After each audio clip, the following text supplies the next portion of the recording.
پھر وہ پلی لیتے ہیں جی ہم وقفہ دے دیتے ہیں. سرکار دین آپ ٹیلر میڈ کریں گے؟ آپ کو کس نے کہا یہ وقفہ دینا سنت ہے؟ وقفہ تو ہے ہی کوئی نہیں ہے, سنتوں کا وقفہ ہوگا بدعت. یعنی امام اگر تقریر بھی کر رہا ہو تو جمعے کے دن کا یہ پروٹوکول ہے کہ آپ نے مسجد میں بیٹھنے سے پہلے 2 رکعتیں پڑھنی. یہ تو اتنے جاہل علماء ہیں, یہ لوگ سنت کو بھی اپنے لیے توہین سمجھتے ہیں. نبی اسلام نے اپنی تقریر روک دی. وہ شخصیت جن کے بارے میں صحیح بخاری میں آ رہا ہے کہ نبی اسلام نے فرمایا کہ اگر کوئی شخص جمعے کے خطبے اور تقریر میں کسی بولنے والے شخص کو زبان سے خاموش کرواتا ہے تو وہ بھی اتنا بڑا مجرم ہے.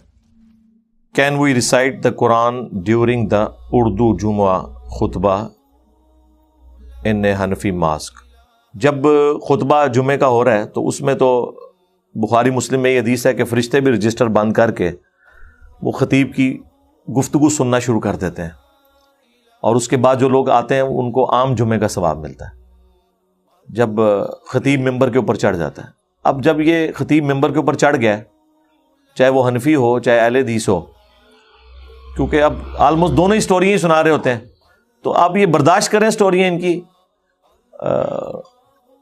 آپ بجائے قرآن کی تلاوت کرنے کے, کیونکہ وہ تو بہت زیادہ کنسنٹریشن والا کام ہے, اس میں آپ پیرلل میں کوئی اور کام کر نہیں سکتے, آپ تسبیح ہاتھ میں پکڑ لیں, دروشی پڑھنا شروع کر دیں اور سنت اذکار شروع کر دیں.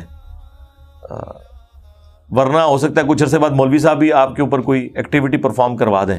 یہ تو اتنے جاہل علماء ہیں, یہ لوگ سنت کو بھی اپنے لیے توہین سمجھتے ہیں. بخاری مسلم میں حدیث ہے کہ جمعے کی تقریر نبی علیہ السلام خود کر رہے تھے. ایک شخص آیا اور مسجد میں بیٹھ گیا. نبی علیہ السلام نے اس سے پوچھا کہ تو نے مسجد میں آنے کے 2 نفل پڑھ لیے ہیں جو جمعے کے دن پڑھے جاتے ہیں؟ اس نے کہا نہیں یا رسول اللہ. تو آپ نے فرمایا کھڑا ہو اور مختصر پہلے 2 رکعت ادا کر, اس کے بعد بیٹھ. یعنی امام اگر تقریر بھی کر رہا ہو تو جمعے کے دن کا یہ پروٹوکول ہے کہ آپ نے مسجد میں بیٹھنے سے پہلے 2 رکعتیں پڑھنی ہے. نبی علیہ السلام نے اپنی تقریر روک دی. وہ شخصیت جن کے بارے میں صحیح بخاری میں آ رہا ہے کہ نبی علیہ السلام نے فرمایا کہ اگر کوئی شخص جمعے کے خطبے اور تقریر میں کسی بولنے والے شخص کو زبان سے خاموش کرواتا ہے تو وہ بھی اتنا بڑا مجرم ہے. ہاتھ کے اشارے سے کروائے, کیونکہ جب وہ کہہ رہا ہے نا تو خاموش ہو جا, تو وہ بھی تو شور میں اضافہ کر رہا ہے. میں اب یہاں گفتگو کر رہا ہوں, ایک بندہ کو بولتا ہے ایک دوسرا سے چپ کرواتا ہے, تو میری بات تو وہیں رہے گی نا, اس نے بھی تو وہی حصہ ڈالا نا. ٹھیک ہے, اس کا طریقہ یہ کہ اسے پیار محبت سے پکڑیں اور باہر جا کے کرام مسلم کر دیں اس کے ساتھ جو کرنا ہے آپ نے. ٹھیک ہے, لیکن وہاں تو آپ اپنی آواز بلند نہ کریں. تو نبی علیہ السلام نے اسے بھی مجرم کہا, لیکن آپ علیہ السلام اپنی تقریر کے دوران بغیر نماز کے بیٹھنے نہیں دے رہے. یہاں آپ حنفیوں کی مسجد میں 2 نفل پڑھنے کی کوشش کریں, وہ سمجھتے ہیں کہ ہماری توہین ہو رہی ہے, ہم تو ارشادات عالیہ ارشاد فرما رہے ہیں, اور اس بندے نے آگے نماز شروع کر دی ہے. حالانکہ وہ ارشادات عالیہ کیا ہوتے ہیں وہ آپ کو پتہ ہے. تو پھر وہ پلی لیتے ہیں جی ہم وقفہ دے دیتے ہیں. سرکار دین آپ ٹیلر میڈ کریں گے؟ آپ کو کس نے کہا یہ وقفہ دینا سنت ہے؟ وقفہ تو ہے ہی کوئی نہیں ہے, سنتوں کا وقفہ ہوگا بدعت. بخاری مسلم دونوں میں حدیث ہے, نبی علیہ السلام نے فرمایا جو شخص سب سے پہلے جمعے والے دن مسجد میں آتا ہے نا, اسے اونٹ نہر کرنے کا ثواب ملتا ہے. اس کے بعد جو آتا ہے اسے گائے کی قربانی کا, اس کے بعد جو آتا ہے اسے بھیڑ یا بکری قربان کرنے کا, اس کے بعد جو آتا ہے اسے مرغی قربان کرنے کا, اور جو اس کے بعد آتا ہے اسے انڈا صدقہ کرنے کا ثواب ملتا ہے. اس حدیث سے انڈے کا حلال ہونا بھی ثابت ہو گیا امام حنیفہ کے بغیر, کیونکہ صدقہ ہمیشہ حلال چیز کا ہوتا ہے, حرام چیز کا نہیں. تو انڈا کھانا جائز ہے, بخاری مسلم دونوں سے ثابت ہو گیا. وہ جی پتہ نہ چلے تو کس امام سے پوچھیں؟ سرکار اس امام سے پوچھیں جس کی قبر مدینے میں ہے صلی اللہ علیہ وسلم. نہیں, اس امام کا ہمیں کون پتہ بتائے گا؟ سرکار اس امام کا پتہ وہ بتائے گا جو امام ای سے شروع ہوتا ہے. انجینئر محمد علی مرزا, EMAM, یہی میں کہہ سکتا ہوں. اور بتائیں کس کا نام لینا ہے, میں لے دیتا ہوں. کوئی ہے بندہ 10 منوی, سب کہانی باز اپنے اپنے بابیاں دی سٹوریاں سنا کے مر گئے. تو نبی علیہ السلام فرمایا کہ جو اینڈ پہ آتا ہے اس سے انڈا صدقہ کرنے کا, اور اس کے بعد فرشتے رجسٹر بند کر دیتے